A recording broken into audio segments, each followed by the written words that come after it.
Hola, bueno, queríamos presentar el trabajo que hicimos de la Cátedra A de Administración 1 de la Universidad Nacional de La Plata, de la Facultad de Ciencias Económicas, sobre la experiencia de continuidad pedagógica en nuestra materia. Los autores del trabajo somos Alejandra, Tamara, Jimena, yo, Julieta, Cecilia, Norma y Inés.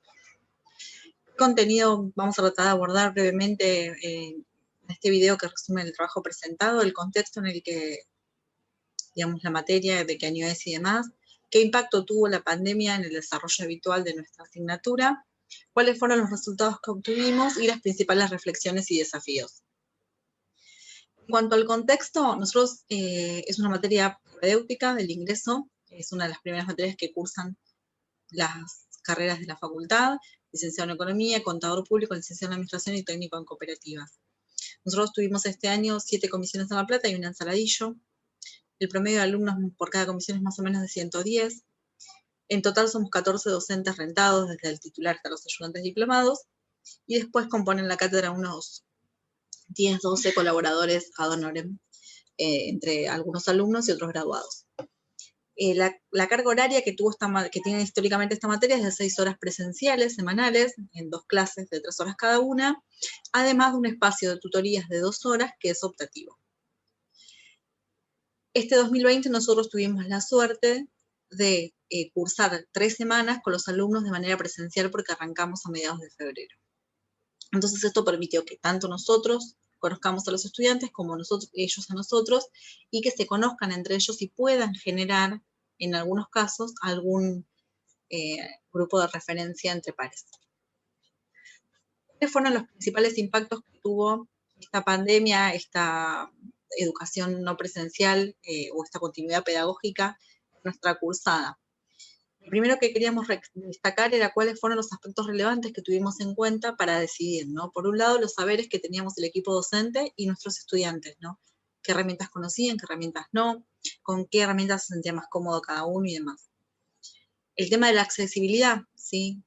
Dentro de la gran cantidad de alumnos que nosotros tenemos cursando, muchos de ellos no tenían acceso a una computadora, y muchos de ellos tampoco tenían acceso a Wi-Fi, aunque tuviesen un celular para poder trabajar o una computadora. Ni hablar de cámara, sonido y demás. Incluso algunos de los docentes tenían algunas de estas cuestiones complicadas, porque todos sabemos que tuvimos que compartir recursos entre todos los habitantes de cada hogar.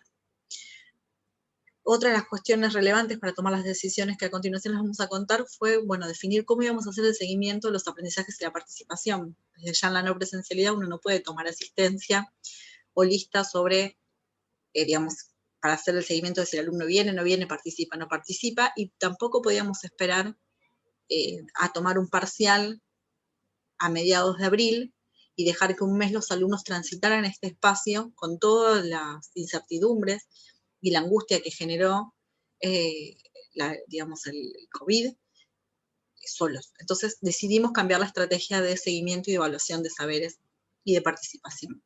También se buscó evaluar diferentes habilidades, que lo hacemos siempre en la presencialidad, pero tratamos de replicar, digamos, esto en la no presencialidad, y el foco fue evitar la deserción, ¿sí? Evitar que el alumno, al pasar un contexto no presencial, abandonase la facultad porque no sabía cómo continuar.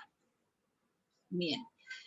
Dentro de lo que fue la comunicación con los estudiantes se definieron estrategias. Pasamos de una comunicación que era en el aula, sincrónica, presencial, a una comunicación fuertemente asincrónica y no presencial, ¿sí? Nosotros, como les digo, tuvimos la suerte de que los alumnos transitaron 3 semanas en la presencialidad, entonces aquel que no se matriculaba al aula, o que tenía alguna dificultad, o que no entendía cómo funcionaba, o lo que sea, pudo ir preguntando. Las 2 herramientas básicas que usamos para la continuidad del curso fueron el aula virtual en AU24, que está montado sobre Moodle en nuestra facultad, que nosotros ya lo usábamos como parte del aula extendida o como medio de comunicación, y Zoom, que fue la herramienta que rápidamente compró licencias la facultad y la universidad para proveer a los profesores para que pudieran continuar. Nosotros tuvimos una semana presencial, el lunes se dicta la disposición de que se suspendían las clases presenciales, y nosotros ya continuamos esa semana en la virtualidad a través de la interacción con los alumnos, indicándoles actividades para realizar y demás, nivelando entre las distintas comisiones, etc. Principales cambios. La bibliografía pasó a ser generalmente física, el alumno podía ir a la biblioteca, a la librería, sacar copias en el centro de estudiantes, a digitalizada, porque tenía que llegar a todos y no podían trasladarse. El cronograma de actividades pasó de ser un cronograma general con fechas de exámenes y temas que se abordaban en cada semana, a ser un cronograma detallado que indicase qué actividades obligatorias debían cumplir los estudiantes, los profesores, la bibliografía de soporte para el tema que se iba a abordar, la actividad de aplicación obligatoria correspondiente. Bueno, fue un programa ampliado y detallado como se usa en educación a distancia. Y las tutorías, que es este espacio de soporte a los estudiantes que lleva a cabo desde la universidad desde hace muchos años, tenían antes un Instagram y este encuentro presencial de 2 horas que era optativo. Bueno, pasaron a estar en un Instagram 7x24. Los chicos pasaron a ser vivos para responder inquietudes sobre cómo resolver una actividad, dudas, repasos para exámenes y demás, articulando siempre las cuestiones teóricas con los profesores vía WhatsApp. El Instagram de las tutorías pasó a ser uno de los medios de comunicación oficial que tuvimos, además del aula virtual, a través de los foros y mensajerías propios de nuestra aula. En cuanto al proceso de enseñanza, evaluación, aprendizaje y los procesos. Las clases teóricas pasaron de ser por comisión, donde cada docente definía, dictaba la clase en su propia comisión, definimos hacer una clase teórica general para toda la cátedra, que se grababa y se disponibilizaba el audio y las presentaciones de soporte en el aula virtual. Es importante decirles que la universidad rápidamente tuvo convenio con las compañías de celulares para que los dominios UNLP no tuviesen consumo de datos. Entonces tratamos de alojar siempre el material en el aula virtual para que para el alumno no implicase un consumo de datos. De esta misma manera no eran obligatorias las clases sincrónicas por Zoom porque consideramos que no podemos obligarlos a que se conecten 2, 3, 1 hora y consuman sus datos, sino que el que lo podía hacer porque tenía Wi-Fi lo hacía y el resto se podía comunicar asincrónicamente por las distintas herramientas que teníamos y ver la clase en el momento que quisiese, repasarla y demás. El seguimiento pasó a ser de asistencia en clase y TPs que se realizaban en el aula a las entregas de actividades semanales por el aula virtual. Estas actividades de aplicación pasaron de trabajarse en grupo, como recién les dije, en el aula, a trabajarse generalmente de manera individual o en duplas, ¿sí? Porque pasaron a ser evaluativas, ¿no? La nota antes era conceptual siempre y lo que primaba eran los parciales que se realizaban en la presencialidad. En este contexto nosotros decidimos que la evaluación iba a ser, en lugar de 2 parciales, se iba a realizar una evaluación por unidad, nosotros tenemos 7 unidades, con un cuestionario de tipo cerrado en el aula virtual, más, como mínimo, 2 actividades de aplicación por unidad que los alumnos debían aprobar, al menos una de ellas, y la autoevaluación. Si no aprobaban al menos una de las 2 actividades y la autoevaluación, debían recuperar la unidad.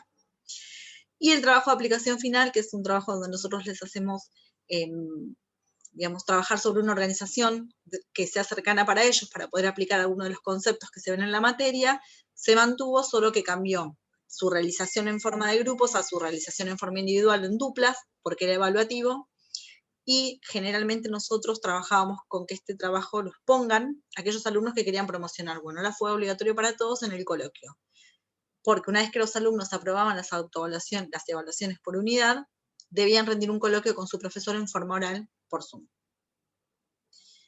Bien, ¿qué resultados obtuvimos? El 32% aprobó la cursada. El 28% de los alumnos promocionó. ¿Sí? Estos 2 números nos dan un promedio de 60, que es bastante más alto de los años anteriores. Solo el 6% de los que se mantuvo aprobó y el 34% abandonó, que este número incluso es un porcentaje similar o menor que los años anteriores.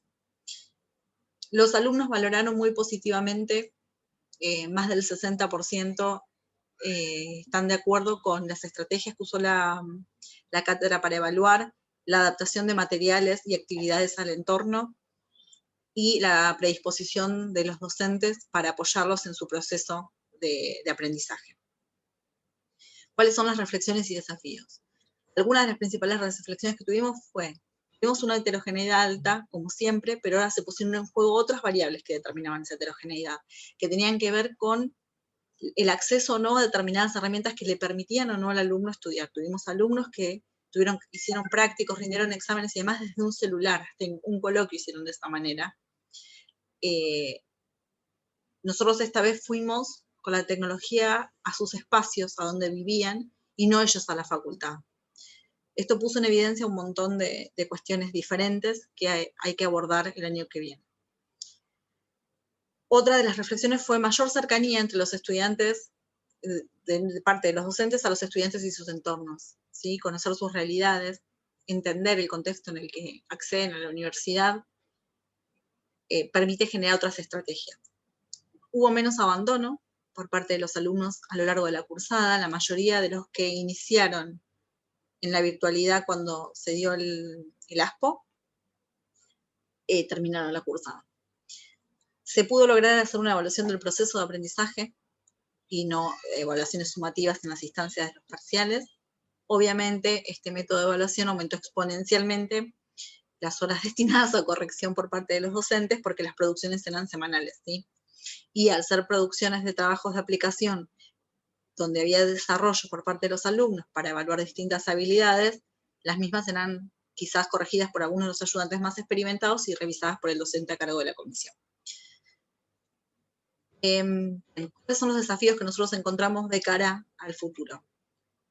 Potenciar los canales de comunicación para los estudiantes, ¿sí? Usar menos canales y que sea la comunicación más estratégica. Los estudiantes se pierden mucho entre todos los canales que tienen, que el grupo de WhatsApp por las agrupaciones estudiantiles, que el grupo de WhatsApp entre ellos, que los Instagram de las cátedras de tutorías, de las comisiones, del centro de estudiantes, de las otras agrupaciones, que los Facebook, que el aula virtual.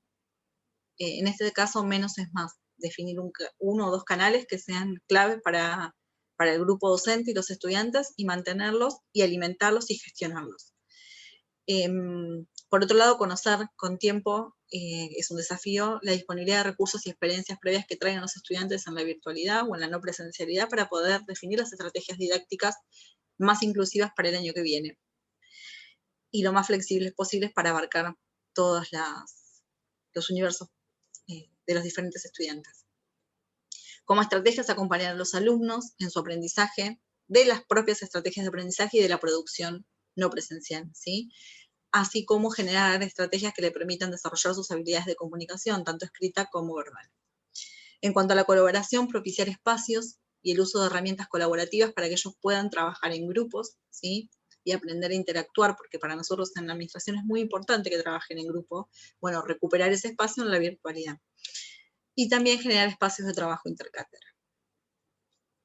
Entonces, como reflexión final, ¿no? ¿Cómo podemos crear una cursada diferente a la tradicional, una versión mejorada que articule tanto la presencialidad con el entorno virtual mediante un diseño que potencie los beneficios de estos espacios y minimice el impacto de las restricciones? Bueno, y acá los invitamos a trabajar juntos porque no tenemos la solución. Desde la cátedra les decimos muchas gracias a todos y para cualquier consulta nos pueden contactar alguna de nosotras. Bueno, esperamos sus inquietudes o el intercambio. Que tengan unas excelentes jornadas.